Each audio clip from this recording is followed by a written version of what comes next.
दोस्तों, आप सोचते होंगे कि दुनिया में सबसे ज़्यादा ताकतवर और मजबूत WWE के फाइटर होते हैं, तो आप शाओलिन मोंक के बारे में शायद नहीं जानते। एक शाओलिन मोंक एक साथ कई WWE फाइटर को धूल चटा सकता है। शाओलिन मोंक जहां बिजली की तरह तेज, पत्थर की तरह मजबूत होता है, तो वहीं बहुत शांत और चालाक होता है। इसलिए ना हारने वाले ये योद्धा कहलाते हैं शाओलिन मोंक। एक शाओलिन मोंक बनने का रास्ता बहुत कठिन होता है। इनकी ट्रेनिंग कमांडो से भी खतरनाक होती है। एक शाओलिन मोंक की ट्रेनिंग महज 6 साल की उम्र से ही शुरू हो जाती है। बचपन से ही इन्हें असीम पीड़ा सहने की ट्रेनिंग दी जाती है। इनके बॉडी को लचीला बनाने के लिए इन्हें घंटों अपने पैरों को कंधों पर रखकर पेड़ पर लटकने को कहा जाता है। ऐसा करने से इनका शरीर पूरी तरह से लचीला तो हो ही जाता है और साथ ही साथ पीड़ा सहने की क्षमता बहुत ज़्यादा हो जाती है। इनको बल्लियों पर एक पैर पर खड़ा रहकर घंटों पसीना बहाना पड़ता है। ऐसा करने से इनका बैलेंस बेहतर हो जाता है और डर खत्म होने लगता है। इन्हें कुंग-फू, कराटे, ताई ची जैसे विधाओं को बचपन से ही सिखाना शुरू कर दिया जाता है। बचपन से ही इन्हें इतना फुर्तीला और मजबूत बना दिया जाता है कि आसानी से ही ये किसी आदमी को धूल चटा सकते हैं। शाओलिन मोंक की ट्रेनिंग के दूसरे पड़ाव में इनके प्राइवेट पार्ट को मजबूत बनाया जाता है, जिससे बड़े आसानी से ये प्राइवेट पार्ट पर किए गए बड़े से बड़े वार को आसानी से सह सकते हैं। शुरुआत में इनके प्राइवेट पार्ट पर अपने हाथों से चोट मारने को कहा जाता है। उसके बाद पत्थरों से इन्हें अपने प्राइवेट पार्ट पर मारने की ट्रेनिंग दी जाती है।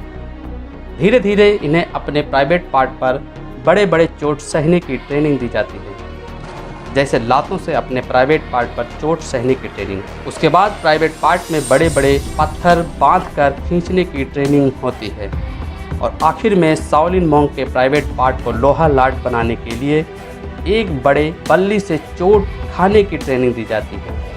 ऐसा शाओलिन मोंक इसलिए करता है क्योंकि वह नहीं चाहता कि उसकी कोई कमी रहे और उसका दुश्मन इस कमी का फ़ायदा उठाएं। शाओलिन मोंक के तीसरे पड़ाव की ट्रेनिंग होती है बॉडी के सभी हिस्से को स्ट्रांग बनाने की। ऐसा शाओलिन मोंक इसलिए करते हैं क्योंकि एक शाओलिन मोंक अपने दुश्मन को कभी जीतता हुआ नहीं देखना चाहता। इसीलिए एक शाओलिन मोंक अपने शरीर के हर एक हिस्से पर लाठी से मार खाता है, शरीर के हर नाजुक अंगों पर लाठी बजवाता है और इस तरह एक शाओलिन मोंक अपने शरीर को पत्थर जैसा मजबूत बना लेता है।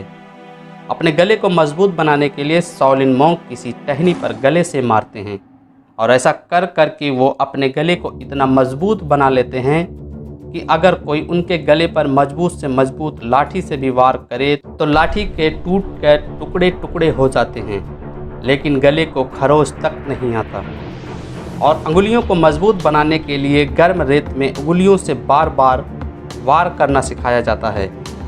उसके बाद तो भारी रोलों के बीच में उंगलियों को घुसाकर रोल को प्रेशर देकर आगे पीछे घुमाया जाता है।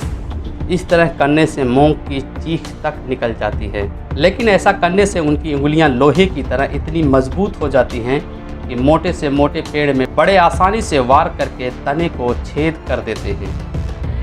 इनके सर को मजबूत करने के लिए इन्हें मोंक गोद में उठाकर इनके सर को मजबूत से मजबूत और सख्त चीज़ों पर टकरा टकरा कर इतना कठोर बना देते हैं कि ये अपने सर से बड़े आसानी से मजबूत लाठी और ईंट को भी तोड़ देते हैं। शाओलिन मोंक के ट्रेनिंग के चौथे पड़ाव में सिखाया जाता है स्किल ट्रेनिंग। शुरुआत में शाओलिन मोंक को अपने हाथों और पैरों से लड़ना सिखाया जाता है। इसमें निपुण होने के बाद ही इन्हें अस्त्र और शस्त्र से लड़ना सिखाया जाता है। दोस्तों, ऐसा इसलिए किया जाता है ताकि लड़ाई के दौरान ये तेज रहें और ज़रूरत पड़ने पर मौके के हिसाब से अपने हाथ और पैर का भी इस्तेमाल कर सकें, जिससे दुश्मन को एक साथ शाओलिन मोंक के कई वार का सामना करना पड़ता है। शाओलिन मोंक के हाथों और पैरों को मजबूत करने के लिए एक कठोर ट्रेनिंग दी जाती है, जिसमें इन्हें 2 बल्लियों पर पैर फैलाकर खड़ा होने को कहा जाता है और हाथों में 2 पानी भरी हुई बाल्टियां पकड़ा दी जाती हैं। कभी कभी इनके सर, कंधे और हाथों पर प्लेट रख दिया जाता है, जिसे गिरने नहीं देना होता। अगर प्लेट गिर गया तो इसका दंड और खतरनाक होता है, और यही दंड का डर बनाता है एक अपराजय शाओलिन मॉन्क। 5वें पड़ाव की ट्रेनिंग दी जाती है सहन शक्ति बढ़ाने के लिए। ऐसा इसलिए किया जाता है ताकि अगर इन पर कोई धारदार हथियार से वार करे तो इसकी पीड़ा को सह सके। दोस्तों, शाओलिन मॉन्क की सहन शक्ति बढ़ाने के लिए इन्हें नुकीले भालों पर लेटाया जाता है, जिससे नुकीले हथियार से किए गए वार को सह सके। अपने पेट के हिस्से को मजबूत बनाने के लिए शाओलिन मॉन्क हथौड़े से पेट पर पत्थर रखकर वार कराते हैं।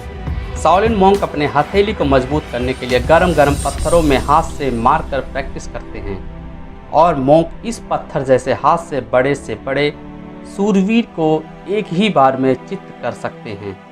ट्रेनिंग का अगला पड़ाव होता है मेडिटेशन। लड़ाई के वक्त अगर दिमाग शांत ना रहा तो बड़ा सूरवीर भी दुश्मन से हार जाता है। इसलिए शाओलिन मॉन्क दिमाग को शांत रखने के लिए मेडिटेशन करते हैं। मेडिटेशन कठिन से कठिन परिस्थिति और पीड़ा में भी दिमाग को संतुलन बनाए रखने में सहायक होता है। मेडिटेशन करने की वजह से ही मॉन्क बनते हैं सबसे महान योद्धा। शाओलिन मॉन्क की ट्रेनिंग का आखिरी पड़ाव होता है एग्ज़ाम। जैसे आम स्टूडेंट का पढ़ाई के बाद एग्ज़ाम होता है, वैसे ही शाओलिन मॉन्क का इम्तिहान होता है हर 3 साल में।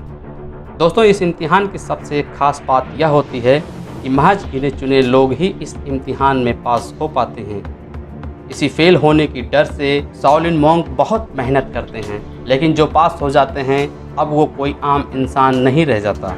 अब वह बन जाता है शाओलिन मॉन्क, दुनिया का सबसे महान योद्धा, जिसे हराने का सपना बड़े सूरवीर देखते हैं, लेकिन सपना तो सपना रह जाता है। दोस्तों, इनके जज्बे को सलाम, और इनकी मेहनत को एक लाइक तो ज़रूर बनता है। दोस्तों, ऐसा ही अमेजिंग वीडियो देखने के लिए लाल वाले बटन को दबाकर अभी चैनल को सब्सक्राइब कर दें और बगल वाले घंटी को नीला कर दें।